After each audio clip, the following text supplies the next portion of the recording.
नारायणं नमस्कृत्यं नरं चैव नरोत्तमं देवीं सरस्वतीं व्यासं ततो जयमुदीरयेत्।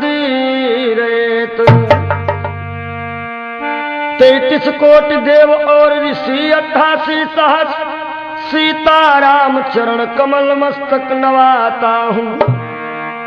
भरत लखन रिपुसूदन हनुमंत लाल पावन पदार बिंदु मन में मनाता हूँ। शंकर शिवा के पद बंदन कर बार बार गणपति खजानन के चरण चितलाता हूँ। भाग के किशोर दुज दीजिए आशीष सब एते समय प्रेममयी वंदना सुनाता हूँ। श्रोताओं, हम ये रहस्यमयी चर्चा आप लोगों के समक्ष रख रहा हूँ। मोर मोरनी की कथा, यानी कि ये मोर मोरनी राष्ट्रीय पक्षी पूर्व जन्म में कौन थे, आइए सुनिए इस छोटे से कथानक के माध्यम से। प्रथम सुमिर गुरुदेव को धर गणपति का ध्यान, मोर मोरनी की कथा का करता मैं गान। धर्मध्वज का पुत्र था गुड़ी और बलवान, नई उम्र थी लाल की धर्मवीर था नाम। के घूमत फिरत विपिन एक बारा,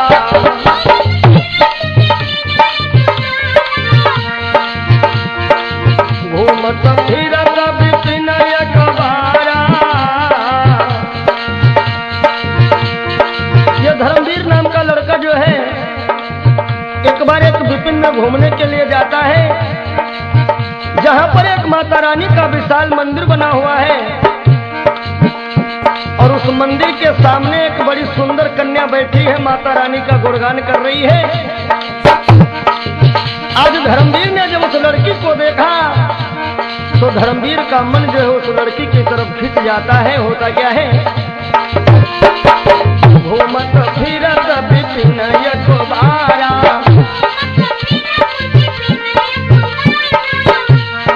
घूमत फिरत विपिन एक बारा। उस कन्या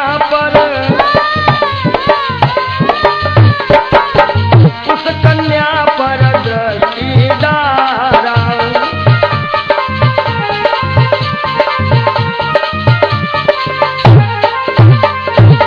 आज धर्मवीर जब उस लड़की को देखता है उसके ऊपर इतना आसक्त होता है, काहे के जिस चंद्रवती की चंद्र घटा चांद को चकित कर जाती थी,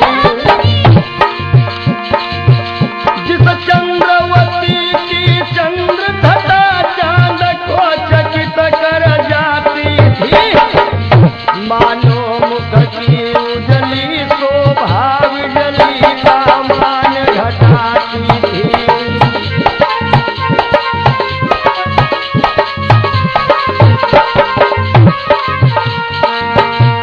मंदिर के द्वारे पर कन्या मां से अरदास लगाती थी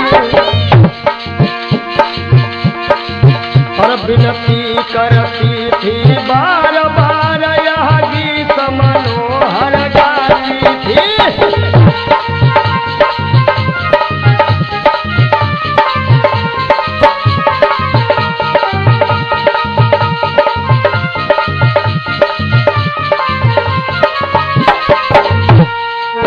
आज वो लड़की माता रानी के भवन में बैठी हुई मैया रानी से अरदास कर रही है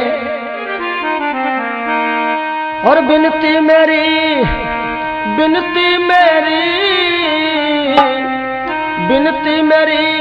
स्वीकार करो अम्बे मैया, अम्बे माँ मेरी माँ शेरा वाली, भर दे झोली खाली मेरी माँ शेरा वाली।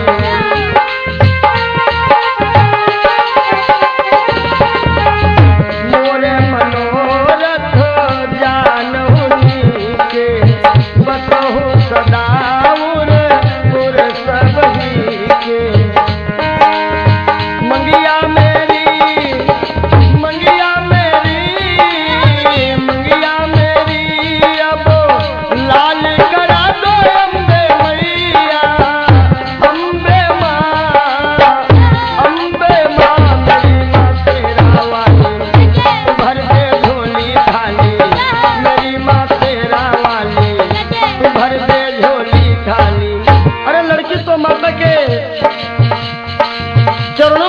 मन को लगाए ध्यान कर रही है। देखिए ईश्वर की लीला कैसी होती है।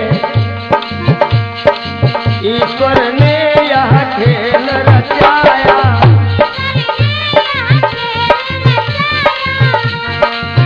ईश्वर ने यह खेल रचाया,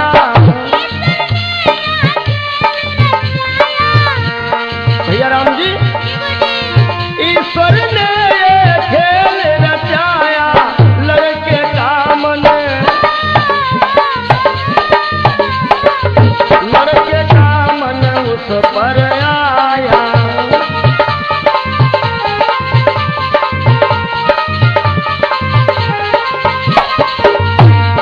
हालांकि लड़का तो अनजान है, कोई परिचय नहीं है लड़की से, लेकिन आज उस लड़की से इस लड़के को इतना प्रेम हो गया है। और भैया प्रेम की बात तो आप लोग जानते ही हैं।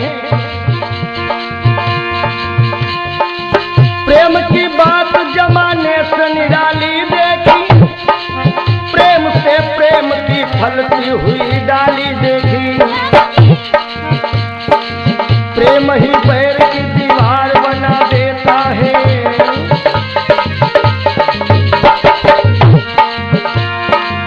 प्रेम ही पैर की दीवार बना देता है, और प्रेम पत्थर को भी भगवान बना देता है।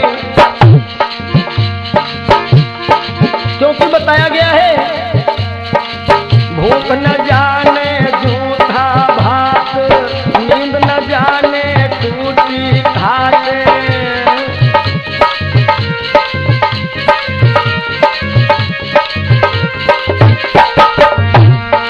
भूख न जाने जूठा भात, और नींद न जाने टूटी घाट।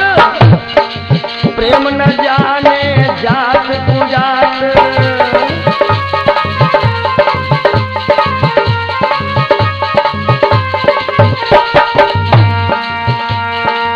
धर्मवीर की मति बोराई, माता से यह तेर लगाई।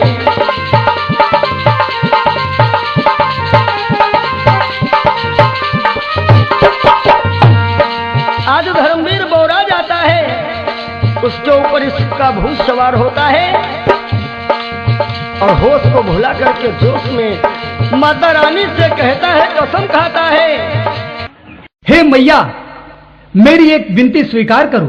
यदि तुम में कोई शक्ति है तो मेरा उस कन्या से विवाह करा दो। मैं कसम खाता हूं, जिस दिन अपने इन हाथों से उस कन्या की मांग में सिंदूर भर दूंगा, तो उसी दिन मैं अपने शीश को तुम्हारे चरणों में चढ़ा दूंगा। जिस दिन अपने कर से इसके सर में सिंदूर लगा देंगे, हे मेरी मैया, जिस दिन अपने कर से इसके सर में सिंदूर लगा देंगे, तो उसी रोज तेरे दर पे हम अपना शीश चढ़ा देंगे।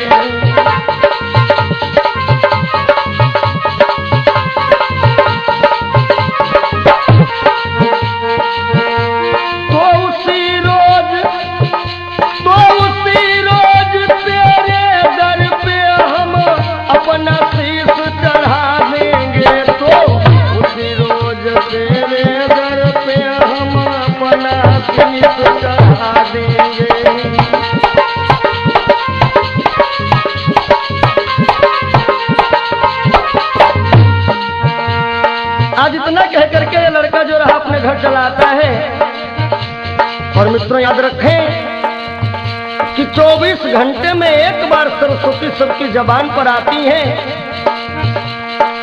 यानी कि इससे ये हम आप लोगों को ज्ञान मिलता है कि जब भी बोले थोड़ा सोच विचार करके बोलें। आज धर्मवीर अपने बाप के सामने आया और बेहाल बैठा हुआ है। धर्मध्वज कह रहा, बेटा धर्मवीर बड़ा उदास बैठे हो, बात क्या है? धर्मवीर रोने लगा, पिताश्री मैं विवाह करूंगा तो उसी लड़की के साथ में करूंगा, नहीं तो मैं आत्महत्या कर लूंगा। आज धर्मवीर का पिता धर्मध्वज बड़ा बेचैन होता है कि धर्मध्वज कन्या घर आए,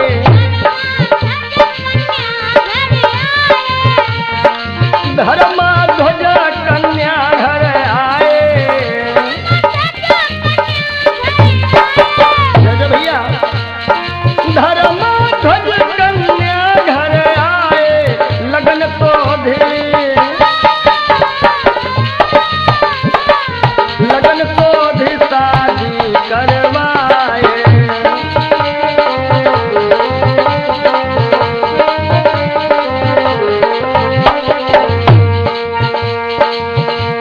आज धर्मध्वज उस लड़की के घर पे जाते हैं, विवाह की सारी तैयारियां हो जाती हैं। बड़ा धूमधाम के साथ में धर्मध्वज और उस लड़की के बाप ने परस्पर सीने से सीना लगा करके समधि संबंधी वाला पूरा रूप अपनाते हैं। आज विधि विधान के साथ में इस लड़की का विवाह संपन्न होता है। आज देखेंगे कि लड़की की विदाई हो रही है। जब कन्या की भई है विदाई, साथ चला कन्या कर भाई।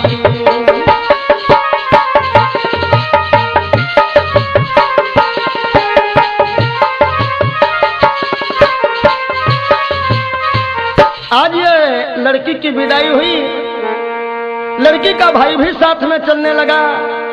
अब जरा ध्यान देंगे कि देखिए 3 लोग जा रहे हैं, ये नवयुवक धर्मवीर और उसकी पत्नी और धर्मवीर का साला यानी लड़की का भाई। होता क्या है कि माता का मंदिर नियर आया,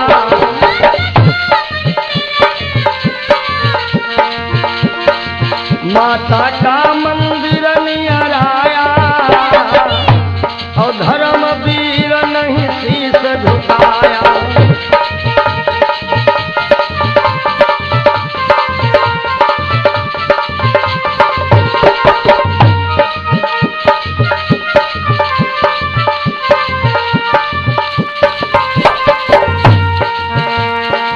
माता रानी ने विचार किया कि मैंने इसकी मुराद तो पूरी कर दी है, लेकिन ये तो हमें भूल करके और जा रहा है। सर काटना तो अलग रखो, सर झुकाने भी नहीं आ रहा है। क्योंकि ऐसा होता है ना, अरे राजा जोगी अग्नि जल इनकी उलटी रीति, राजा जोगी अग्नि जल इनकी उल्टी रीति यानी मतलब निकल गया, पहचानते नहीं। आज माता ने विचार किया कि हो सकता है धर्मवीर ने अपनी पत्नी का भी मुंह नहीं देखा है, क्योंकि लंबे घूंघट में थी ना। अब क्या हुआ, माता रानी ने ऐसा अपना प्रदर्शन दिखाया, बड़े जोर से एक हवा का झोंका आ गया, घट उलट गया, घूंघट पलटा, देखा गजगामिनी बैठी है। धर्मवीर ने देखा कि दुर्गा माँ के मंदिर वाली ये सुंदर कन्या बैठी है।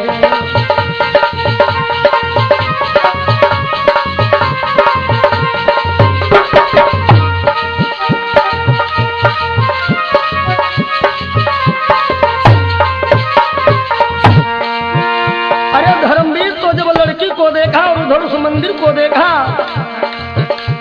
विचार करता है ये वही मंदिर है और ये वही लड़की है।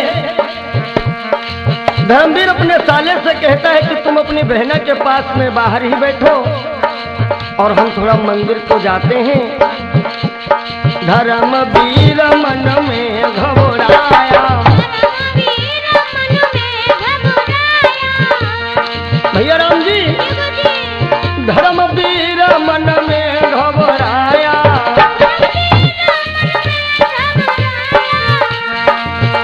अरे धर्मवीर मन में घबराया,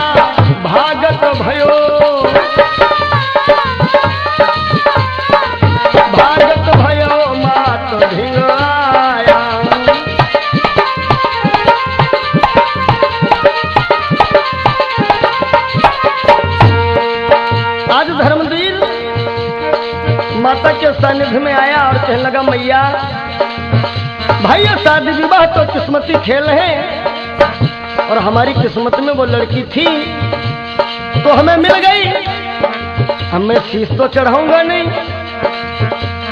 मंदिर से धमाके की आवाज आई। माता रानी कहती है, धर्मवीर याद रख, यदि तू मेरा खप्पन नहीं भरेगा तो तेरा सारा परिवार में नष्ट करके रखूंगी। हाय हाय, धर्मवीर इतना घबरा गया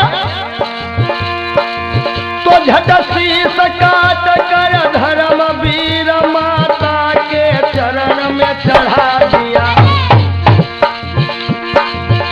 झट शीश काट कर धर्मवीर माता के चरण में चढ़ा दिया और मानो सच्चे मन से उसने माता में मन को लगा लिया।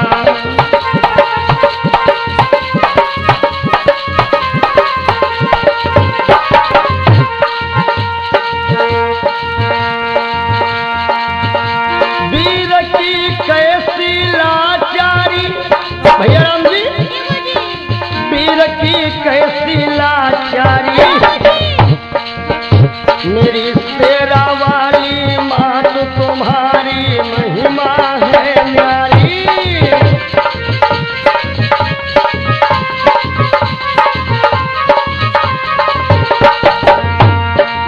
महिमा है न्यारी कि मैया महिमा है न्यारी, मेरी मेहरा वाली मात तुम्हारी महिमा है न्यारी।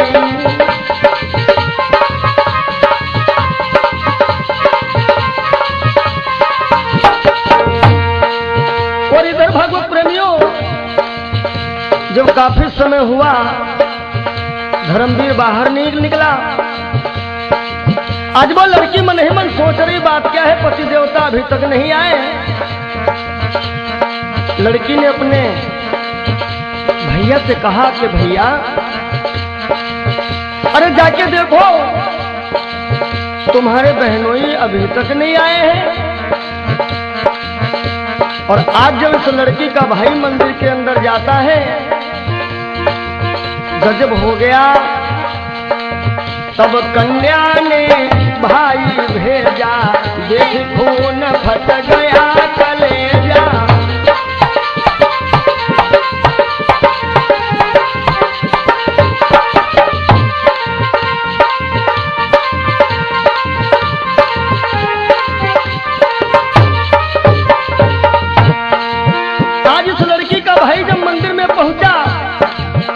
देखा कि बहनोई का धड़ अलग पड़ा है और सर अलग पड़ा है।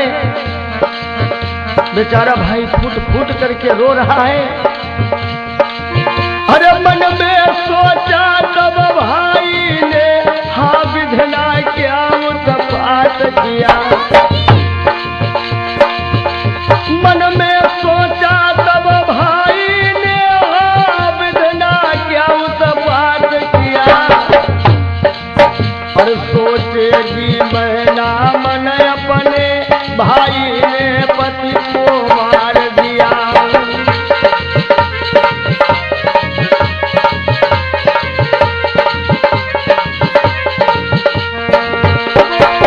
आज विचार करने लगा ये धर्मवीर का साला कि यदि मंदिर के बाहर मैं निकल रहा हूं तो बहना कहेगी कि तुमने ही अपने बहनोई का कत्ल कर दिया है। इसलिए कि तलवार उठाकर भाई ने अपने भी शीश को काट दिया। वाह रे माता रानी तेरी लीला। तलवार उठाकर भाई ने अपने भी शीश को काट दिया। और इस लोक लाज के चक्कर में भाई भी है परलोक गया।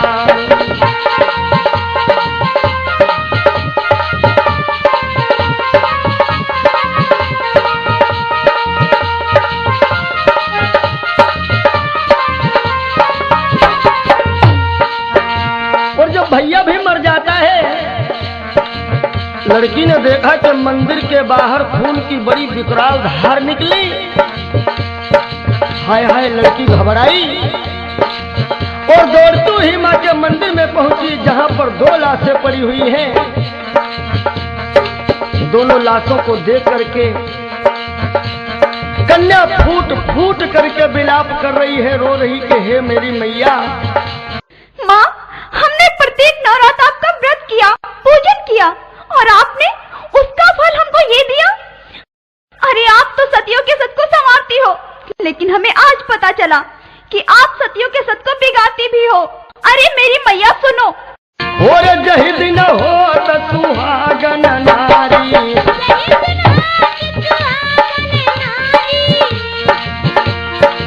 जहि दिन होत सुहागन नारी, अरे पहले पूजा करत तुम्हारी।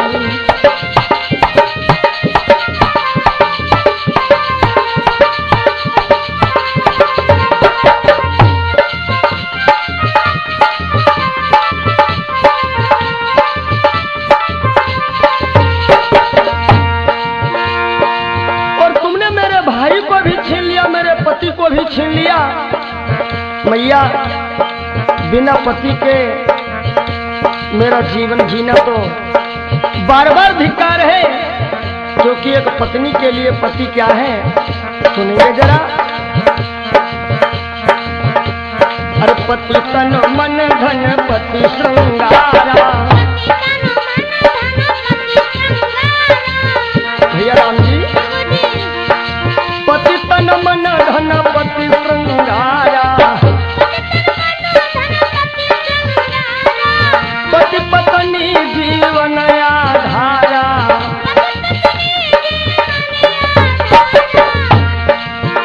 और नारी धर्म व्रत देवन दूजा करहि निरंतर, करहि निरंतर पति पद पूजा।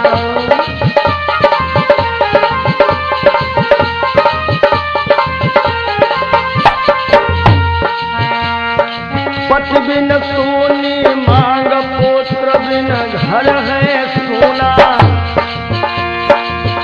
अरे पति बिन सोनी मांग पुत्र बिना घर है सोना, दो मुक्ति के द्वार दो बिन दुख है दूना।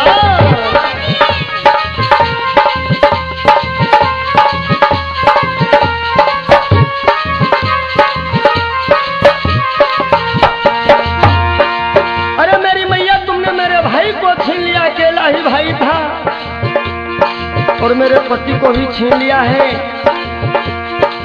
तो याद रखो मेरी मैया। अरे मेरी मैया सुनो, यदि आपका खप्पर इन 2 लाशों से नहीं भरा है तो तीसरी लाश हमारी होगी माँ, हमारी होगी। अरे कन्या कर में खड्ग उठाई,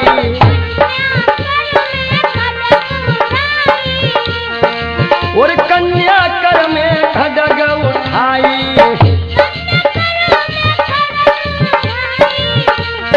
भैया राम जी, कन्या कर में खड्ग उठाई, मंदिर से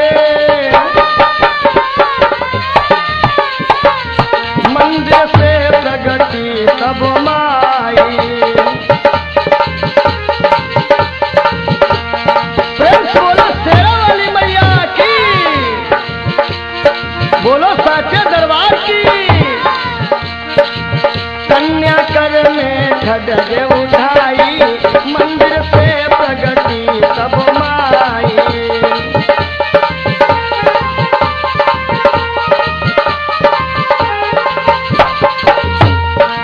आज माता रानी प्रकट हो गई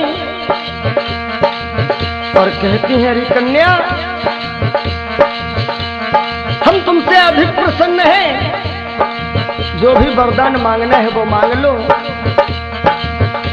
आज कन्या कह रही है, मैया हमें कुछ नहीं चाहिए, हमारे पति को और हमारे भाई को जीवन दान दे दो मेरी माँ। आज माता रानी कह रही है, जाओ कन्या, मैं तुम्हारी मुराद पूरी कर रही हूं। इन दोनों स्वरों को उठाओ और ये पड़े हुए जो धड़ हैं, इन धड़ों में दोनों स्वरों को जाकर के जोड़ दो, ये जीवित हो जाएंगे। कथा प्रेमियों, आज वो लड़की जो है दोनों स्वरों को उठा करके दोनों धड़ों से जोड़ती है। ये दोनों जिंदा हो गए, मगर जल्दबाजी में कुछ गड़बड़ हो गया है। क्या हुआ है? पति भाई का शीश उठाया,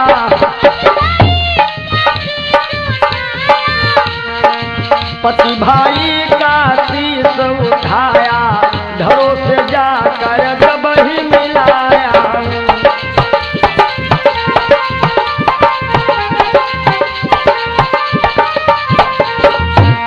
दोनों जिंदा हो गए, लेकिन क्या हुआ है भैया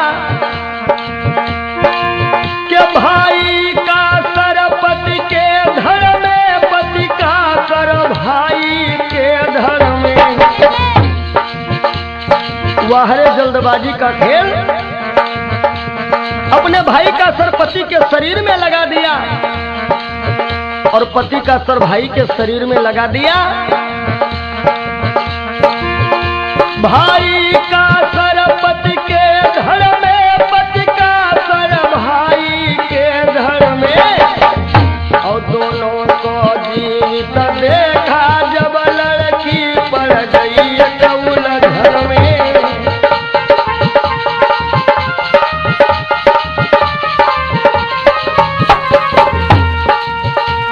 अब जब ये दोनों जिंदा हो गए, लड़की तो उलझन में पड़ गई, दो में से किसके साथ में जाऊं जो कि सती भी हो सकूं और पुत्रवती भी हो सकूं, कि किसके साथ आज मैं जाऊं।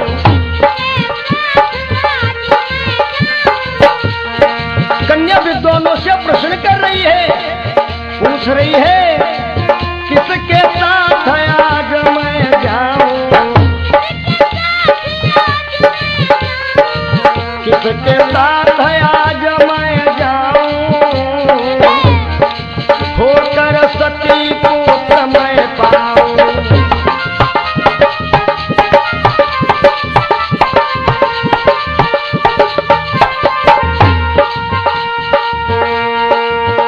जब इस लड़की को कोई उचित सलाह देने वाला नहीं मिलता है, तो आज ये लड़की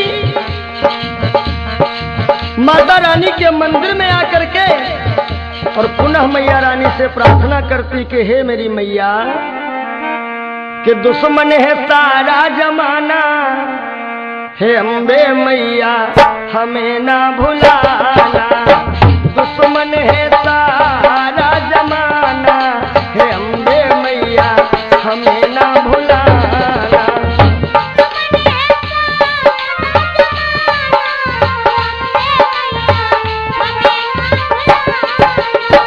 हमें ना भुलाना मैया, हमें ना भुलाना, हमें ना भुलाना मैया, हमें ना भुलाना। और मुझको तुम, मुझको अब दरस दिखाना, हे अम्बे मैया हमें ना भुलाना।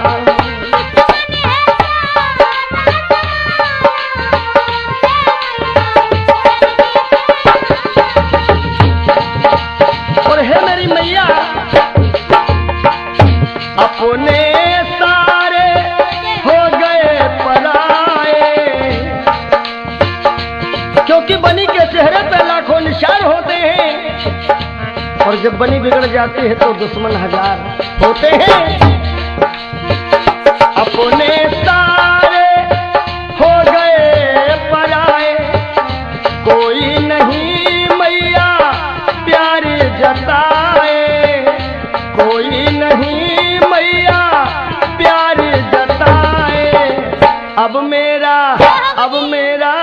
अब मेरा दुखड़ा मिटाना, हे अम्बे मैया जल्दी से आना। दुश्मन है सारा जमाना, हे अम्बे मैया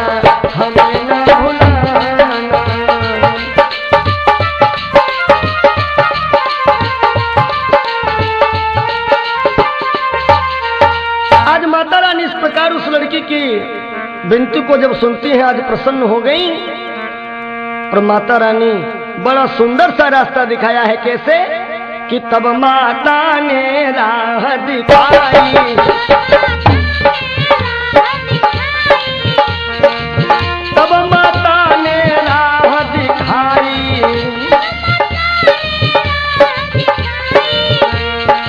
तब माता ने राह बताई, सर के साथ, सर के साथ सती हो जाए।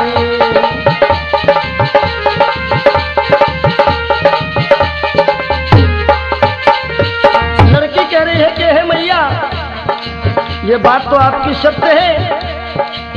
देखिए ये नियम होता है, कोई भी नारी अपने पति के सर के साथ में सती होती है, क्योंकि सर की जो होती है ना वो पहचान होती है। लड़की कह रही मैया, सर तो पति का है, सती तो हो जाऊंगी, लेकिन शरीर तो भाई का है, मैं पुत्रवती कैसे बनूंगी। माता रानी ने कहा पुत्रवती तू बनेगी भोग से नहीं बल्कि योग से, यानी कि शरीर से शरीर का बिना संपर्क किए हुए ही तो मां बन जाएगी। और अगले जन्म पुत्र तुम पाओ,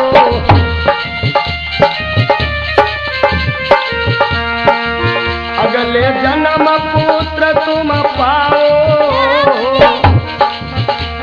और दुनिया को कुछ योग सिखाओ।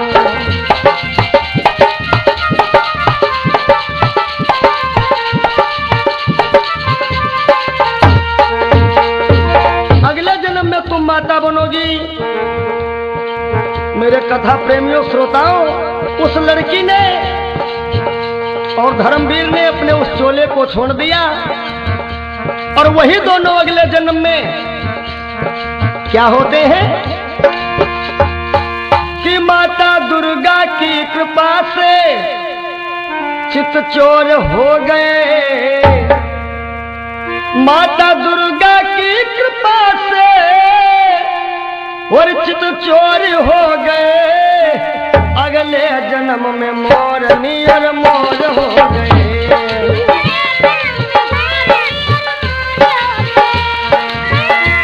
माँ दुर्गा की कृपा से चितचोर हो गए। अगले जन्म में मोरनी और मोर हो गए। हाय मोर हो गए।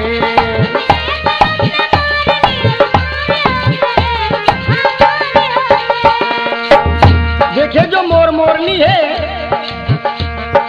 इनके जब बच्चे होते हैं भोग से नहीं बल्कि योग से, यानी शरीर से शरीर का संपर्क नहीं होता है।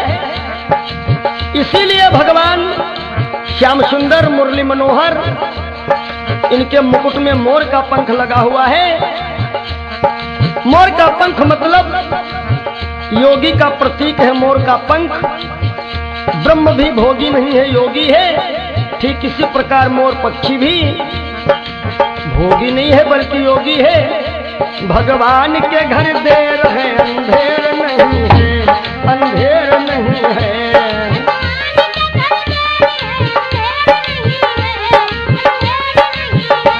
अंधेर नहीं है, अंधेर नहीं है, अंधेर नहीं है, अंधेर नहीं है। अगले जन्म में मोरनी और मोर हो गए। अगले जन्म में मोरनी और मोर हो गए।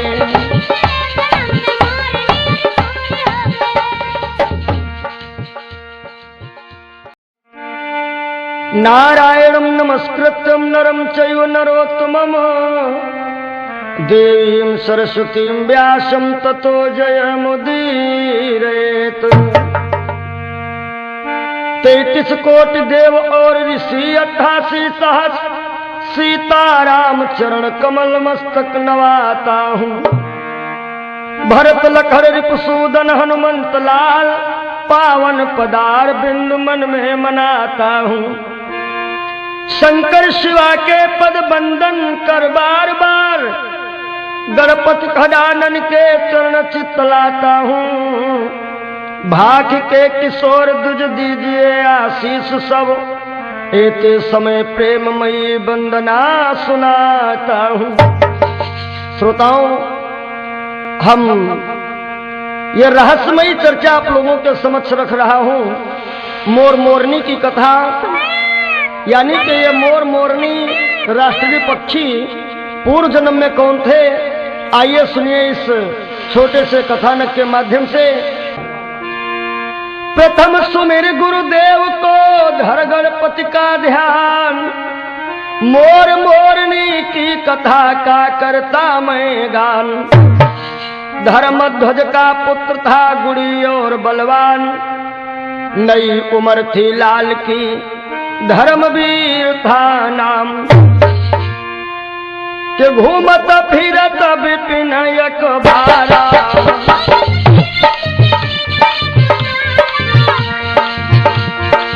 घूमत फिरत विपिन अखबारा।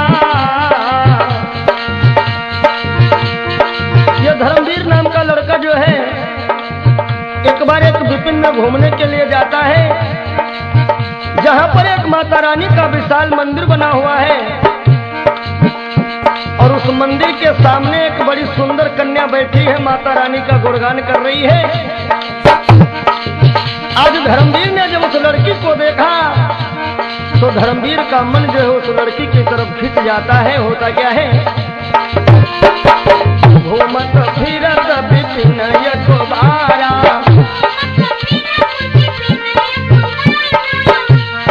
घूमत फिरत विपिन अखबारा। उस कन्या पर, उस कन्या पर दृष्टि डारा।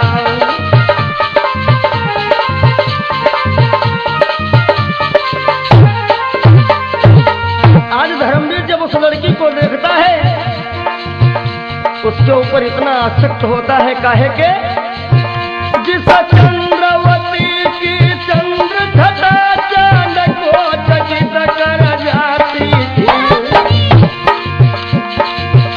जिस चंद्रवती की चंद्र घटा चांद को चकित कर जाती थी।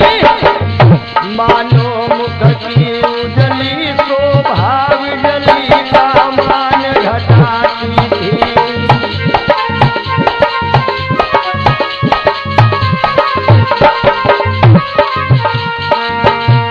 मंदिर के द्वारे पर कन्या मां से अरदास लगाती थी और विनती करती थी, बार बार यह गीत मनोहर गाती थी।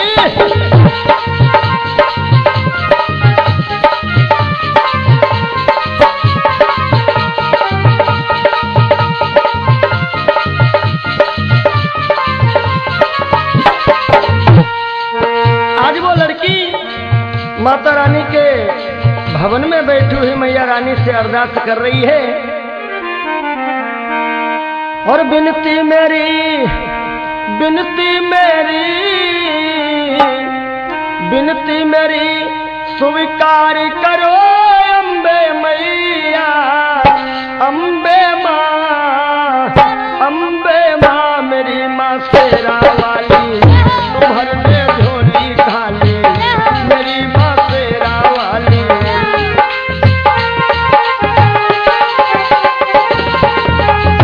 मोरे मनोरथ जानहुनी के बसहु सदा उर सबही के।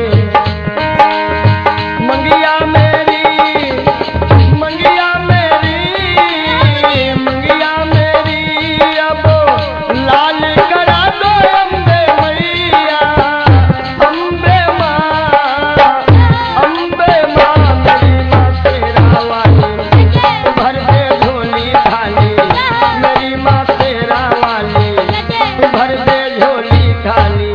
अरे लड़की तो माता के चरणों में अपने मन को लगाए ध्यान कर रही है। देखिए ईश्वर की लीला कैसी होती है। ईश्वर ने यह खेल रचाया,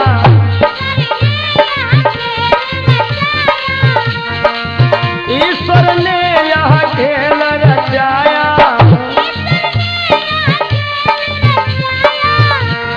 भैया राम जी, ईश्वर ने ये खेल रचाया, लड़के का मन, लड़के का मन उस पर आया।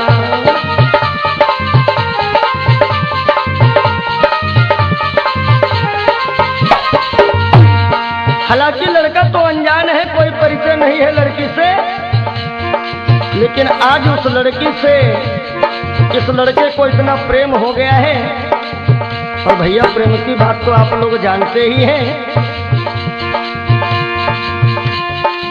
प्रेम की बात जमाने से निराली देखी, प्रेम से प्रेम की फलती हुई डाली देखी। प्रेम ही पैर की दीवार बना देता है,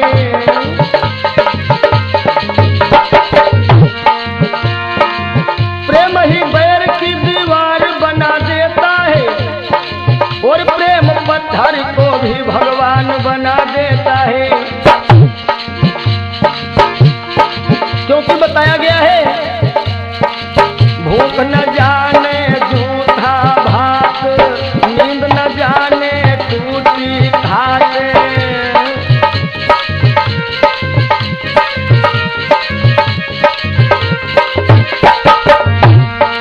भूख न जाने जूठा भात और नींद न जाने टूटी खात, प्रेम न जाने जात कुजात।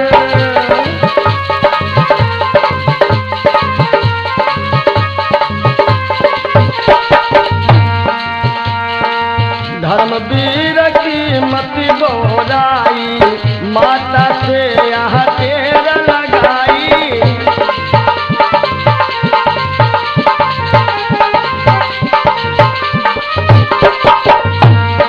आज धर्मवीर बोरा जाता है, उसके ऊपर इसका भूत सवार होता है, और होश को भुला करके जोश में माता रानी से कहता है, कसम खाता है।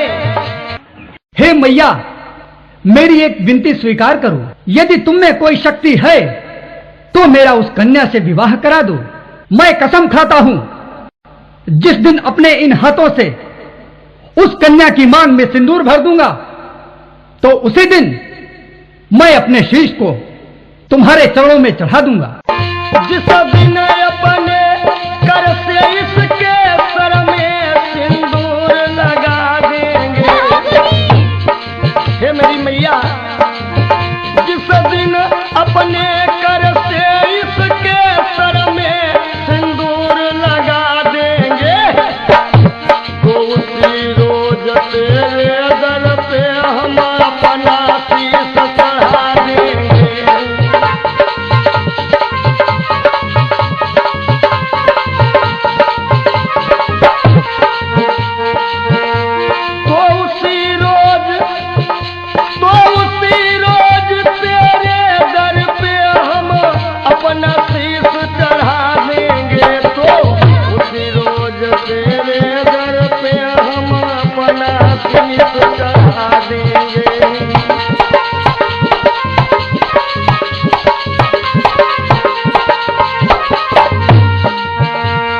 आज इतना कह करके ये लड़का जो रहा अपने घर चला आता है। और मित्रों याद रखें कि 24 घंटे में एक बार सरस्वती सबकी जबान पर आती है, यानी कि इससे ये हम आप लोगों को ज्ञान मिलता है कि जब भी बोले थोड़ा सोच विचार करके बोलें। आज धर्मवीर अपने बाप के सामने आया और बेहाल बैठा हुआ है।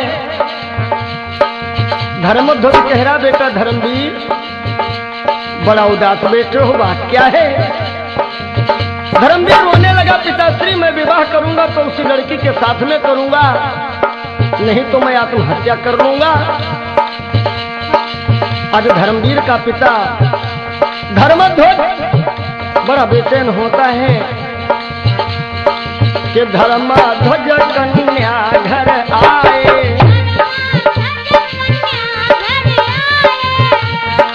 धर्मध्वज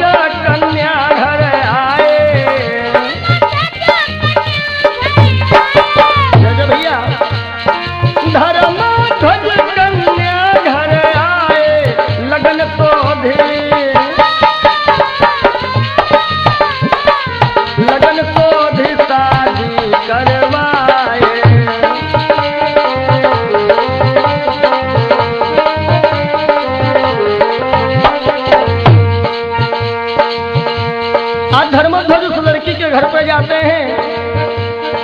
विवाह की सारी तैयारियां हो जाती हैं।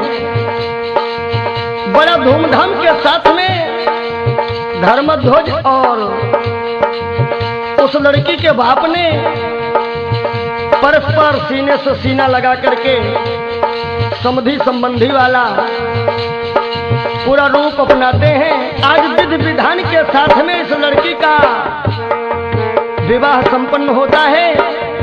आज देखेंगे कि लड़की की विदाई हो रही है। जब कन्या की भाई है विदाई, साथ चला कन्या कर भाई।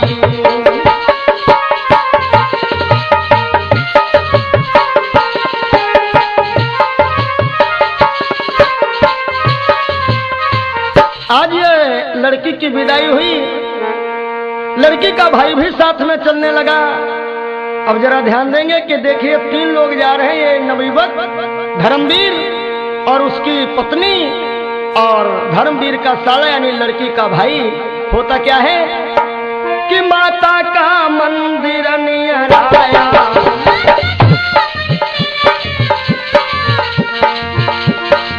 माता का मंदिर नियर आया और धर्मवीर नहीं शीश झुकाया।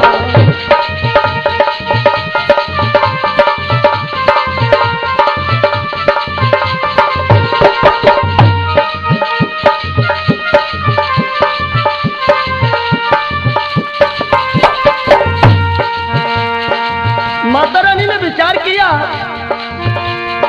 कि मैंने इसकी मुराद तो पूरी कर दी है, लेकिन ये तो हमें भूल करके और जा रहा है। सर काटना तो अलग रखो, सर झुकाने भी नहीं आ रहा है। क्योंकि ऐसा होता है ना, अरे राजा जोगी अग्नि जल इनकी उलटी रीति, राजा जोगी अग्नि जल इनकी उल्टी रीति यानी मतलब निकल गया, पहचानते नहीं। आज माता ने विचार किया कि हो सकता है धर्मवीर ने अपनी पत्नी का भी मुंह नहीं देखा है, क्योंकि लंबे घूंघट में थी ना। अब क्या हुआ, माता रानी ने ऐसा अपना प्रदर्शन दिखाया, बड़े जोर से एक हवा का झोंका आ गया, घट उलट गया, घूंघट पलटा, देखा गजगामिन बैठी है। धर्मवीर ने देखा कि दुर्गा माँ के मंदिर वाली ये सुंदर कन्या बैठी है।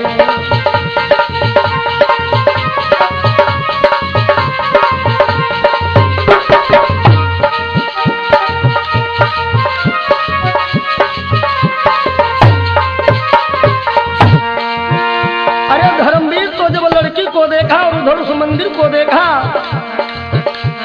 विचार करता है ये वही मंदिर है और ये वही लड़की है। धर्मवीर अपने साले से कहता है कि तुम अपनी बहना के पास में बाहर ही बैठो और हम थोड़ा मंदिर को जाते हैं।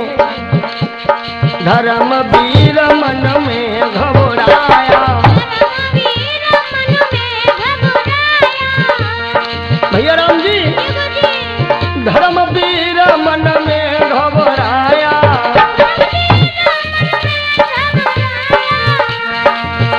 अरे धर्मवीर मन में घबराया, भागत भयो,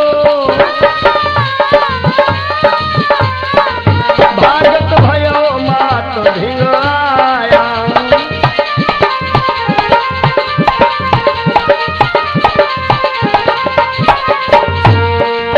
आज धर्मवीर माता के सानिध्य में आया और कहने लगा, मैया भाई ये शादी विवाह तो किस्मती खेल है और हमारी किस्मत में वो लड़की थी तो हमें मिल गई, अब मैं शीश तो चढ़ाऊंगा नहीं।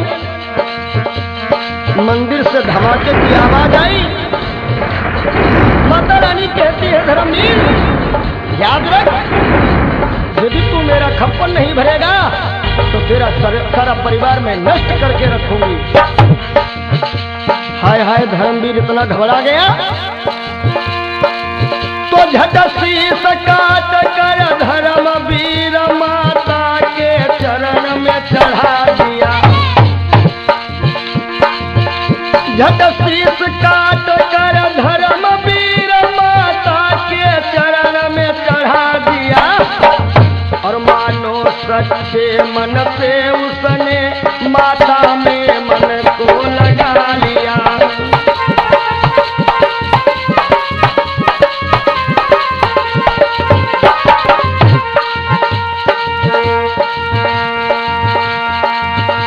वीर की कैसी लाचारी, भैया राम जी, वीर की कैसी लाचारी, मेरी शेरा वाली मात तुम्हारी महिमा है न्यारी।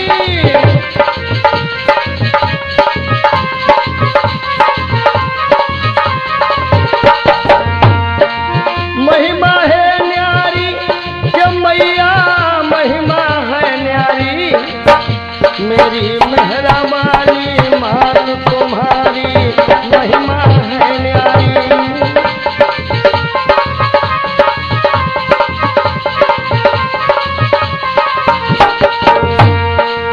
और इधर भागवत प्रेमियों, जब काफी समय हुआ धर्मवीर बाहर निकला। आज वो लड़की मन ही मन सोच रही बात क्या है, पति देवता अभी तक नहीं आए। लड़की ने अपने भैया से कहा कि भैया अरे जाके देखो तुम्हारे बहनोई अभी तक नहीं आए हैं। और आज जब इस लड़की का भाई मंदिर के अंदर जाता है, गजब हो गया। तब कन्या ने भाई भेजा, देख खून फट गया कलेजा।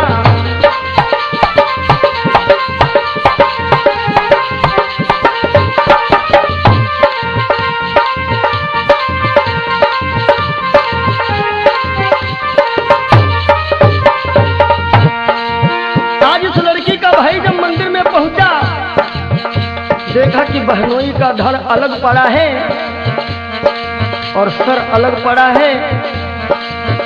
बेचारा भाई फूट फूट करके रो रहा है। अरे मन में सोचा तब भाई ने, हाँ विधना क्या उत्पात किया। मन में सोचा तब भाई ने, हाँ विधना क्या उत्पात किया। और सोचेगी बहना मन अपने भाई ने पति को मार दिया।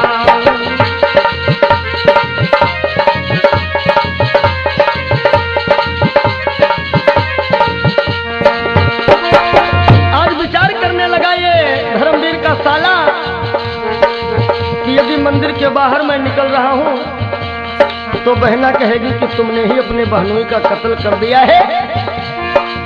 इसलिए कि तलवार उठाकर भाई ने अपने भी शीश को काट दिया। वाह रे माता रानी तेरी लीला। तलवार उठाकर भाई ने अपने भी शीश को काट दिया। और इस लोक लाज के चक्कर में भाई भी है परलोक गया।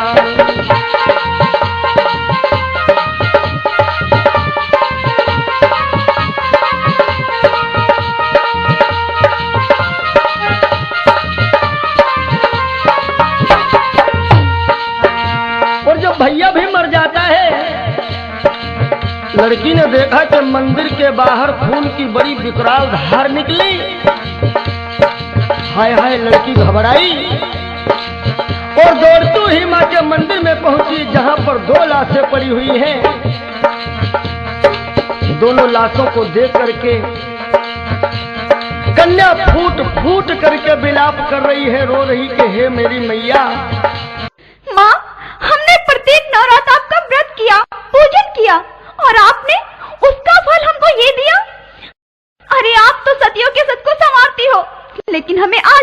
चला कि आप सतियों के सत को बिगाड़ती भी हो।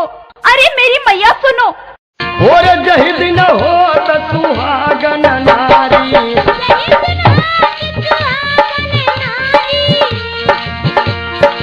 जही दिन होत सुहागन नारी, अरे पहले पूजा करत तुम्हारी।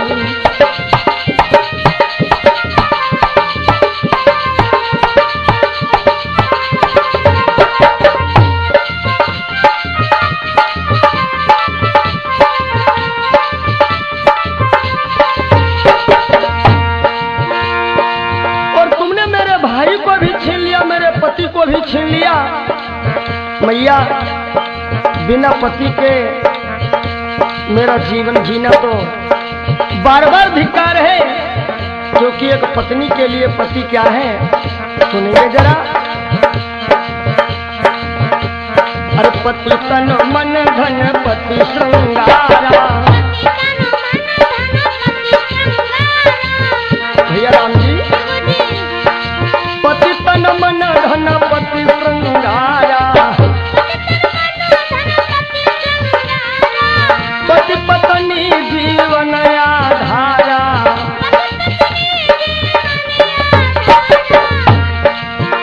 और नारी धर्म व्रत देवन दूजा करहि निरंतर, करहि निरंतर पति पद पूजा।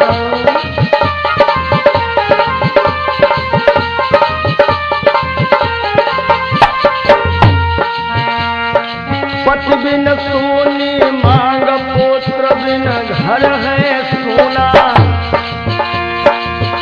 अरे पति बिन सोनी मांग पुत्र बिना घर है सोना। दो मुक्ति के द्वार दो बिन दुख है दोना।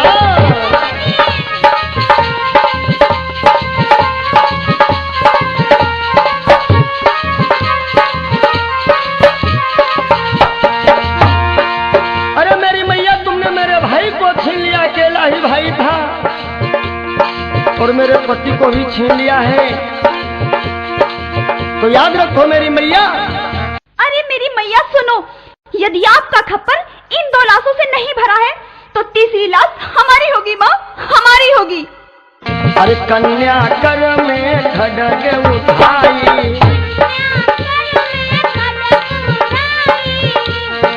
और कन्या कर में खड्ग उठाई।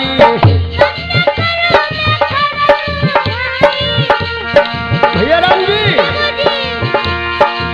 कन्या कर में खड्ग उठाई, मंदिर से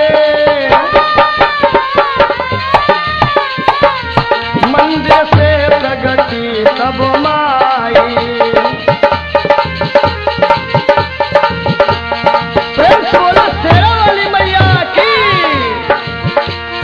बोलो साचे दरबार की। कन्या कर में खड्ग उठाई, मंदिर से प्रगति सब माई।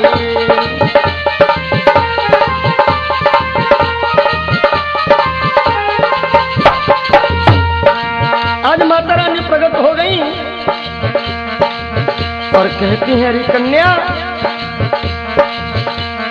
हम तुमसे अधिक प्रसन्न हैं, जो भी वरदान मांगना है वो मांग लो। आज कन्या कह रही है, मैया हमें कुछ नहीं चाहिए, हमारे पति को और हमारे भाई को जीवन दान दे दो मेरी माँ। आज माता रानी कह रही है, जाओ कन्या, मैं तुम्हारी मुराद पूरी कर रही हूँ, इन दोनों स्वरों को उठाओ और ये पड़े हुए जो धड़ हैं, इन घरों में दोनों स्वरों को जाकर के जोड़ दो, ये जीवित हो जाएंगे। कथा प्रेमियों, आज वो लड़की जो है दोनों स्वरों को उठा करके दोनों धड़ों से जोड़ती है, ये दोनों जिंदा हो गए, मगर जल्दबाजी में कुछ गड़बड़ हो गया है। क्या हुआ है? पति भाई का शीश उठाया,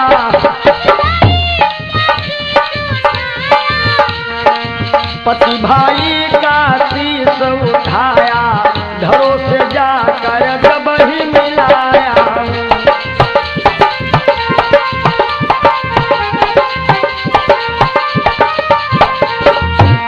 दोनों जिंदा हो गए, लेकिन क्या हुआ है भैया कि भाई का सर पति के धड़ में, पति का सर भाई के धड़ में। वह है जल्दबाजी का खेल। अपने भाई का सर पति के शरीर में लगा दिया और पति का सर भाई के शरीर में लगा दिया। भाई का सर पति के धड़ में, पति का सर भाई के धड़ में। और दोनों को जीवित देखा जब लड़की पड़ गई कौल घर में।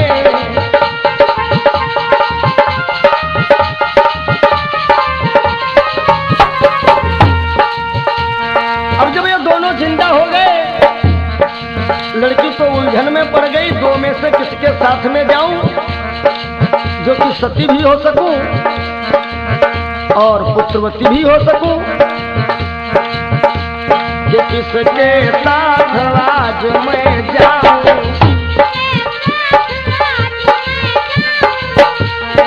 कन्या भी दोनों से प्रश्न कर रही है, पूछ रही है किसके साथ आज मैं जाऊं, किसके साथ आज मैं जाऊं, होकर सती पुत्र मैं पाऊं।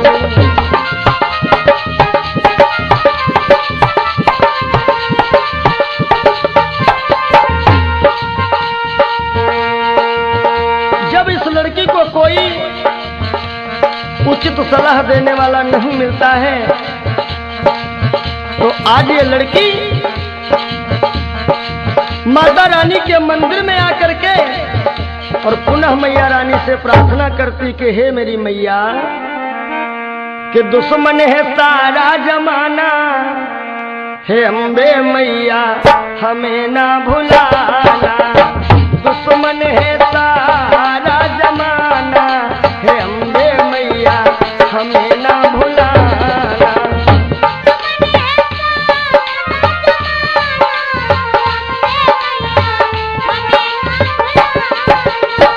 हमें ना भुलाना मैया, हमें ना भुलाना, हमें ना भुलाना मैया, हमें ना भुलाना। और मुझको तुम, मुझको अब दरस दिखाना, हे अम्बे मैया हमें ना भुलाना।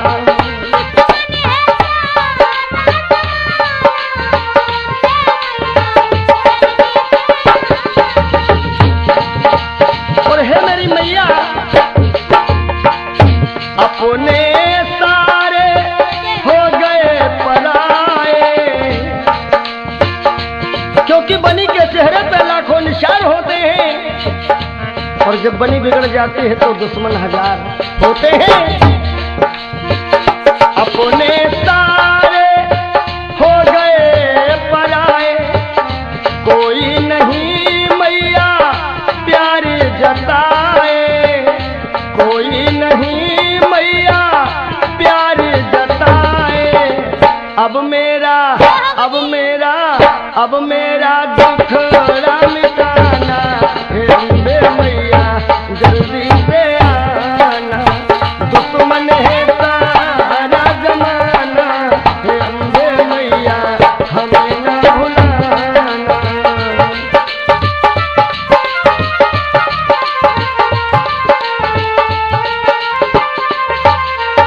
आज माता रानी इस प्रकार उस लड़की की विनती को जब सुनती है, आज प्रसन्न हो गई और माता रानी बड़ा सुंदर सा रास्ता दिखाया है। कैसे कि तब माता ने राह दिखाई,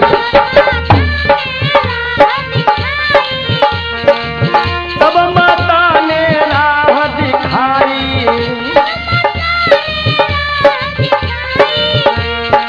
तब माता ने राह बताई, सर के साथ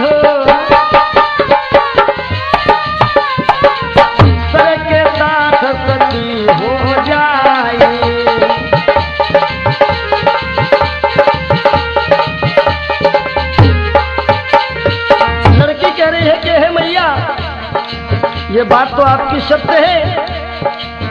देखिए, ये नियम होता है, कोई भी नारी अपने पति के सर के साथ में सती होती है, क्योंकि सर की जो होती है ना, वो पहचान होती है। लड़की कह रही, मैया सर तो पति का है, सती तो हो जाऊंगी, लेकिन शरीर तो भाई का है, मैं पुत्रवती कैसे बनूंगी? माता रानी ने कहा, पुत्रवती तू बनेगी भोग से नहीं बल्कि योग से, यानी के शरीर से शरीर का बिना संपर्क किए हुए ही तू मां बन जाएगी। और अगले जन्म पुत्र तुम पाओ,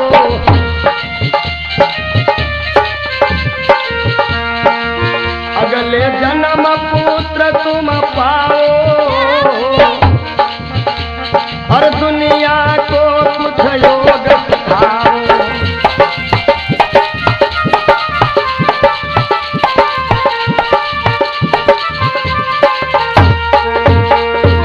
अगले जन्म में तुम माता बनोगी। मेरे कथा प्रेमियों श्रोताओं, उस लड़की ने और धर्मवीर ने अपने उस चोले को छोड़ दिया, और वही दोनों अगले जन्म में क्या होते हैं कि माता दुर्गा की कृपा से चितचोर हो गए। माता दुर्गा की कृपा से और चितचोर हो गए। अगले जन्म में मोर नियर मोर हो गए।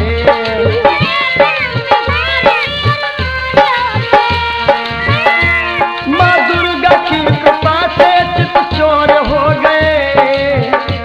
अगले जन्म में मोर नियर मोर हो गए। हाय मोर हो गए।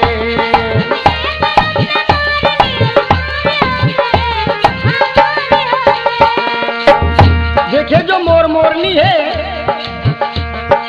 इनके जब बच्चे होते हैं भोग से नहीं बल्कि योग से, यानी शरीर से शरीर का संपर्क नहीं होता है। इसीलिए भगवान श्याम सुंदर मुरली मनोहर, इनके मुकुट में मोर का पंख लगा हुआ है। मोर का पंख मतलब योगी का प्रतीक है। मोर का पंख, ब्रह्म भी भोगी नहीं है, योगी है। ठीक इसी प्रकार मोर पक्षी भी भोगी नहीं है बल्कि योगी है। भगवान के घर देर है, अंधेर नहीं है, अंधेर नहीं है।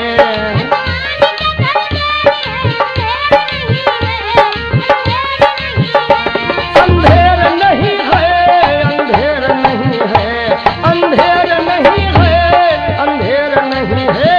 अगले जन्म